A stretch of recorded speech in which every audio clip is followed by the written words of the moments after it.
ఈ రోజు ఎపిసోడ్ లో ఏం జరిగిందో తెలుసుకుందాం. ఇంట్లో నుంచి బయటపడ్డ మోక్ష పంచమి కోసం హాస్పిటల్ దగ్గరికి బయలుదేరుతూ ఉంటాడు. కరాలి మధ్యలో ఆటంకం కలిగించినా కూడా తప్పించుకొని పరిగెడుతూ ఉంటాడు. నాగేశ్వరి కూడా ఫణీంద్రం నుంచి తప్పించుకొని హాస్పిటల్ కి చేరుకుంటుంది. మోక్ష కంటే ముందే హాస్పిటల్ కి చేరుకున్న నాగేశ్వరి పంచమి ఉన్న గదిని కనుక్కొని ఆ గదిలోని ఒక మూల అవకాశం కోసం చూస్తూ ఉంటుంది.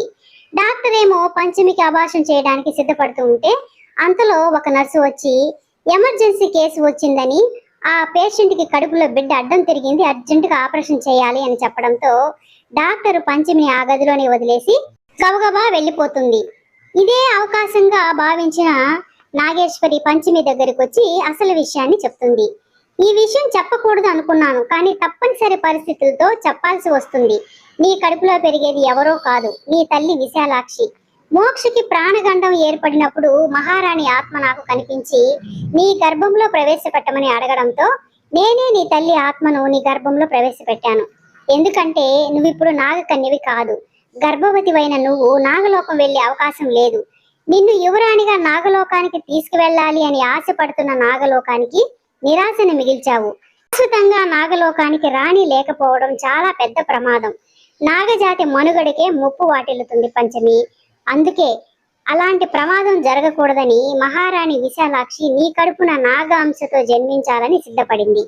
ఎలాగైనా నీ తల్లిని కాపాడుకో పంచమి, నేను చెప్పేది నిజం.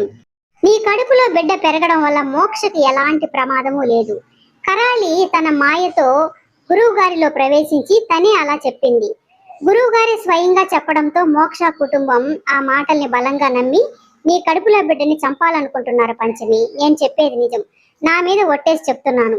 నా మాట నమ్మి నువ్వు నీ కడుపులో బిడ్డని రక్షించుకో పంచమి. ఇక్కడ ఉండకుండా తొందరగా ఇక్కడి నుంచి వెళ్ళి నీ బిడ్డని కాపాడుకో అని చెప్పి తను అక్కడి నుంచి వెళ్ళిపోతుంది. గదిలోకి వచ్చిన డాక్టర్ కి పంచమి కనపడకపోవడంతో అంతా వెతికి వైదేహికి విషయాన్ని చెప్తుంది. మోక్ష కూడా హాస్పిటల్ కి చేరుకోవడంతో అందరూ కలిసి పంచమిని వెతుకుతూ ఉంటారు. ఎక్కడ కనిపెడపోయేసరికి మోక్ష ఇంటికి ఫోన్ చేసి పంచమి వచ్చిందా అని అడుగుతాడు. పంచమిని వైదేహి హాస్పిటల్ కి తీసుకెళ్ళింది కదా మోక్ష, నువ్వెక్కడున్నావు అని అడుగుతాడు వాళ్ళ నాన్న. అవంతా చెప్పే సమయం లేదు నాన్న, పంచమి కనిపించడం లేదని చెప్పి మోక్ష ఫోన్ కట్ చేస్తాడు. చిత్ర జ్వాలలైతే పంచమి ఇక్కడేమో అబార్షన్ చేయించుకుంటానని అందరి ముందు పెద్ద గొప్పగా చెప్పి అక్కడికి వెళ్ళి అత్తయ్యను ఏమార్చి వెళ్ళిపోయిందంటే పంచమి ఎలాంటిదో తెలుసుకోండి మావయ్య మీరు.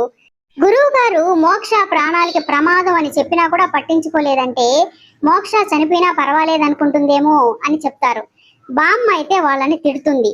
ఫోరెన్ భార్గవులు కూడా పాములు మనుషులుగా మారడము, మనిషి పాముగా మారడం మా కళ్ళతో మేము చూసాం కాబట్టి పంచమి గురించి అలా చెప్పాల్సి వస్తుంది.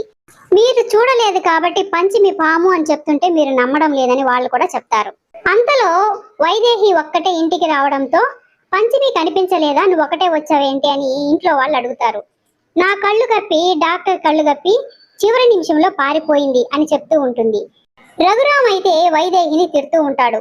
మేము ఎంత చెప్పినా వినిపించుకోకుండా నీ మాటే నెగ్గించుకోవాలి అని తొందరపడి తీసుకెళ్లేవు, అంతా నీ తప్పే. పంచమి తన కడుపులో పెరుగుతున్న బిడ్డని చూస్తూ చూస్తూ చంపుకోవడానికి ఎలా ఒప్పుకుంటుంది? తనకి ఆలోచించుకునే సమయం కూడా ఇవ్వవా? వెనక ముందు ఆలోచించుకునే అవకాశం కూడా ఇవ్వవా అని తిడుతూ ఉంటే, నాకేమీ పంచమి మీద ద్వేషము కోపము లేదు, నా బిడ్డ ప్రాణమే నాకు ముఖ్యం. గురువు గారు అలా చెప్పారు కాబట్టి నేను అలా చేయాల్సి వచ్చింది. అయినా ఆ పంచమిని నేనంత తేలిగ్గా వదిలిపెట్టను, ఎక్కడ ఉన్నా వెతికి మరీ తీసుకువచ్చి అబార్షన్ చేయిస్తాను అని చెప్తుంటుంది వైదేహి. పారిపోయిన పంచమి నేరుగా సుబ్రహ్మణ్యేశ్వర స్వామి దగ్గరికి వెళ్ళి వేడుకుంటూ ఉంటుంది. అంతలో తనకి కళ్ళు తిరిగి పడిపోవడంతో సుబ్బు పంచమి దగ్గరికి వచ్చి చూస్తూ ఉంటాడు.